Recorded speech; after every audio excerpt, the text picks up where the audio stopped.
Hello guys, this is CR. Welcome to my channel e-commerce and tech.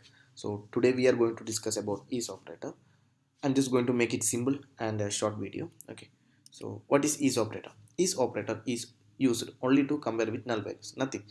Null values means the data which is not present. Okay. The is operator is used only to deal with null values only. So remember that. Okay. So this is the syntax.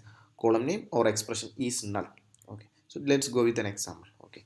So here select, we need to display the name of the employee from database name and table name where sal is null.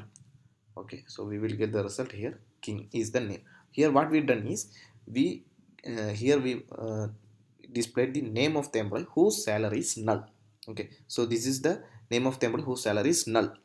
Okay, so for getting more insight, just show the salary. Okay, here see the salary is showing us null.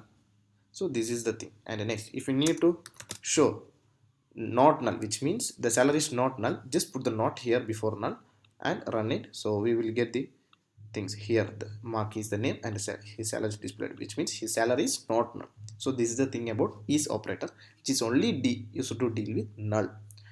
Thank you guys. Thank you for watching my video. See you with another video.